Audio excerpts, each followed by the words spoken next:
Hello, good morning, everyone. It's another warmest welcome to our Friday's edition of the program, your sizzling program titled Close Flow. And we are thankful it's Friday, so we are dressed down, ready to put you in the groove because it's Friday, so we're probably going to be celebrating well ahead of Saturday, that is, hopefully. But in the studio, we also have another guest here whom we are going to be flowing with, talking about what's dearest to our heart. First, I must let you know this is a music maker, but she also has something quite interesting besides just playing music. My pleasure, therefore, to welcome her to the program, Oluwatosin Olayemi. But to many of us, she's actually called Ayanbinrin. Ayanbinrin, Yeah. meaning the female drummer. Is it just the female or a female drummer? Ayanbinrin, female drummer. Just a female Drummer. Anyone. Female drummer. Thank you. You're welcome to the program. Thank you very much. Good afternoon, everybody. Well, it's not your afternoon, it's still morning. Oh, Well, she's saying good afternoon is that she spent 1 hour already waiting to get onto this set. Oh, So, what happened? The traffic was so bad. Okay. So bad. So I thought I'd spent all the morning In the traffic, yes. Well, unfortunately, that's Lagos situation. Definitely. You run into the traffic very early in the day, but it's good that you're here very much, early. Yeah. And so, let's start from the beginning. Okay. What's your background? Did you study music at school? Well, How did you get into this? Funny enough, I didn't study music. The music thing is just a talent. I actually studied chemical and polymer engineering at the Lagos State University LASU. But the talent thing actually came, to the forefront in 2003. I'd always been singing. I started from church like most of the artists. Okay. But in 2003, there was need for me to have an identity, a name, a face that people would know. Okay. So that was actually what led me into drumming. I see. Okay, now when you say you started playing music, that was like in church, then backing up some musical groups. Definitely. Okay, Yes. was it part of the family or something that just a talent that probably just you have? Well, I know my mom used to sing in the bathroom, and I know my dad. My dad used to listen to the likes of King Sunny Ade, Ebenezer Obey. Yes, it's in the family, but not as a business thing. I would say mine is just a talent I developed. Okay, so who trained you? You decided to pick on drum. I mean, I'm not saying that there are no miracles anymore. I'm not saying. I mean, yes, but I'm saying. So, how did you get into? Why is it drum? The drum. Yeah. Like you said, I would say drumming to me came like a miracle. The choice of drum was not something I actually wanted. I wanted to pick up the keyboard, but my dad never wanted me to be a musician at the initial stage. You understand? I wanted to be an artist. I wanted to act. I wanted music right from my childhood. But my dad had always wanted me to be a doctor, engineer. Though I finished as an engineer, I'm still an engineer for my dad. But funny enough, the talent that God has deposited in me kept pushing me. And I don't know. It was just a miracle. And I actually learned how to play the talking drum. Okay, now how long did that take you? I mean, you finished school when, and how many years, or how many months, or how many days did you have to go through the pupillage of learning how to play the drum? The rudiment of drumming took me like 3 weeks, a month. Beautiful. Yes, because I remember LASU was on strike then, and that was in 2003. So I decided to take that time to learn the drum. Okay. The tutelage. I'm still learning. So I would say the rudiment of the drumming took like 3 weeks, a month. Okay, great. Now you're almost a master, of the drum. You say so. Well, I mean, that's what we want to. We're going to see very soon if you're actually a master or not. But what is your understanding of the African music? Well, I would say African music is very deep. It's original. If I want to say African music, I'm talking about the black and African people. Yeah. We talk about the music. It's not only the music, you understand. There's so much that we have in Africa that we have to celebrate. I see African music as the original thing, back to the roots. You understand? So many people are running away from it, and so many people don't want to be identified with it. Not because they are not proud of they are not proud of it, but it's just because not so many people are doing it, and nobody wants to go to the old school when we are dancing hip hop. You understand? But I would say ours is still the original. Black African music is just the original thing. You don't think that people's aversion or people's reluctance to take on African music has to do with, in quotes, the spirituality that is associated with it? Yes, you're right. You're right. Even this drumming thing, a lot of people believe that it's spiritual. To me, I don't think drumming is spiritual. It depends on the way everybody view it. I see it as an instrument, just like a keyboard. Definitely to the Yorubas, it's like blood, it's an identity, it's deeper than every other drum that we can see in Africa. But to me, I don't believe that there should be a reason for worshiping it. Okay. I don't worship it. Okay. I play it. Okay. I respect it. You understand? As an instrument that gives me joy, as an instrument that brings joy to the homes of so many people. I think a lot of people are actually running away from African music because they don't really know the difference between religion and culture. Okay. Well, one of these days we're going to be looking at that subject because that's another vast area. Okay. But now let's move on to how do we get what we have now described? Okay.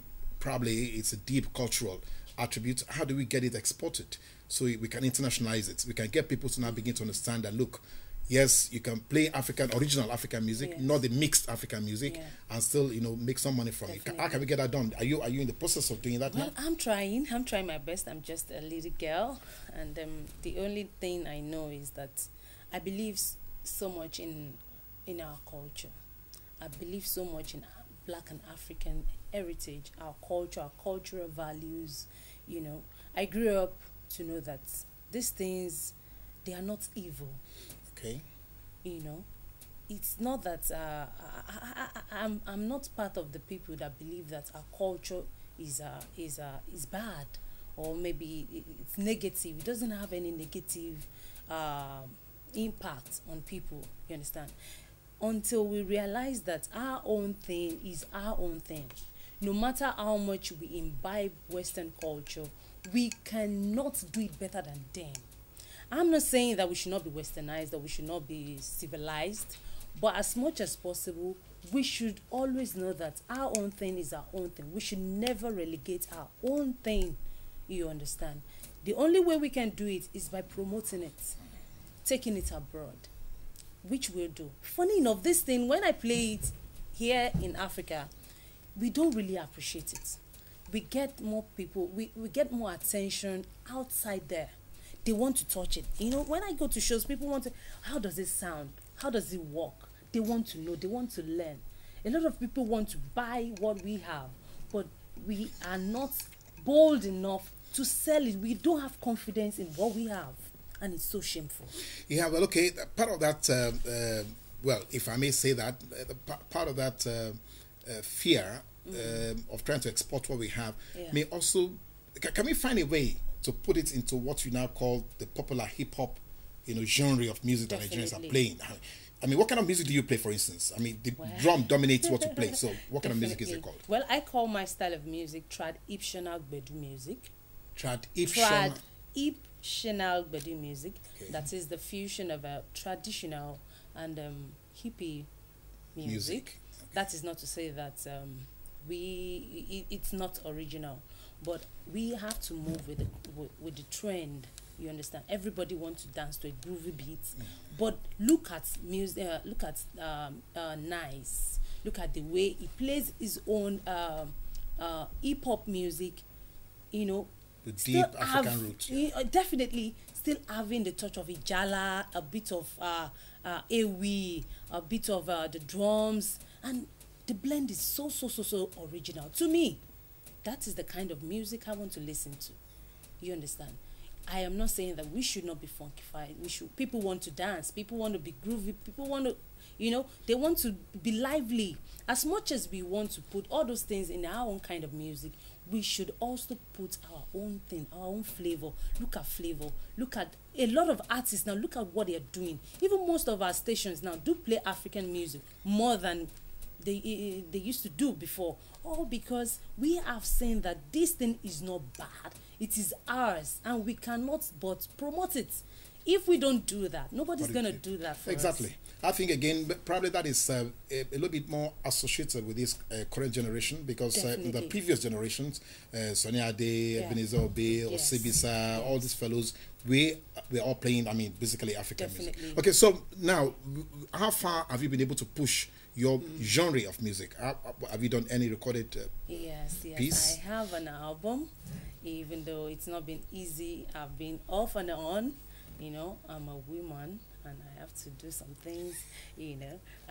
But as God has really helped me, I have an album. It's called Unveil. Okay. You have tracks that just based on drums. Okay. We have hippie music. Okay. We have high life. We have juju. It's just a mixture, a collection of so many kind of music. You know, that is just like a test. Let me see how people react. You understand? And we are working on the second album. Now I know where to go to. I know what people want to listen to. I have to look at the market niche. I have to look at what my fans want. And it's not just like making music alone. It's not just for me. It's what people want. I have to give to them. Okay, right. Briefly, let's quickly touch about how do you maintain the balance. You just mentioned that you have to do other things besides, you know, playing music. Definitely. So that means you're a mother, you're a wife, so you have so that responsibilities. So how do you maintain the balance? It's not been easy, very challenging, I must say, because there are times that I have to leave my kids in the hands of people to take care of them. And thank God that I have a very supporting husband. Some of the time, like this morning, I rushed out of the house. I didn't even know how the kids were going to get to school. You understand? It's very challenging, but we have to give time to that. That is not to say that women, we are strong. We're very, very, very strong. Even though they call us a weaker vessel, I don't. We still have other things. A friend of mine actually said that behind every successful woman, definitely, there is not a man, another woman. Sorry. I didn't get that behind every successful woman, there is another woman. A woman or a man? Another woman. Another woman. I don't know what you're talking about. I think it's behind every successful woman, there should be a man. Well, somebody is saying that because the successful woman probably have forgotten to take care of her husband, so another woman is taking care of him. I don't know about that. I'm not in support of that. I don't know what you're talking about. I know that behind every successful woman, there is a man. Yeah, thank you very much. We're going to be back shortly. We still have in the house Oluwatosin Olayemi, who is talking. Okay, we are still on. Okay, all right. So now let's go on to the next thing. So who therefore is your greatest supporter? Would it be your husband, or your mom, or your dad, or? It's God. It's God. Aside from God, both are very, very important. My husband, yes. My mom, yes. Because sometimes my husband have to rush to work and I have to take the kids to my mom. You know, I actually made I recorded a song for my mom to compensate her for her support. I called that Dear Mother. And she liked that track so much. Beautiful. Yes. Who can do without mothers? Nobody can do without. Okay, now there is something I would like us to look at. Okay. The question of delinquent themes in our music. Most of Nigerian players or musicians right now, I mean, it's either about sex, about immorality, about 419, about drugs, about things like that. And so how do we deal with delinquent themes in music? Well, I would say that we should just know what we want. You know, every industry have its own positive and negative sides. We can't ban anybody to say, stop singing this, stop singing this. But I would say that a good music should have a good rhythm and a good lyrics. Any music that you want to go, this is a good music, must have a good lyrics. Any lyrics that we cannot listen to in the presence of our children when we are home, then that is not good music. I would just encourage us to just promote and do more of good music. So you do not support censorship? You do not agree that the censors board should be able to like we used to say those days, this is not for public broadcast. You can, And you if don't, they you don't. put that, people will respect that. I've seen people watch be above 18, and you have everybody in the house watching it. All those things are just there to just for writing's sake. It's not everybody that believes it. It's not everybody that actually, how will I put it?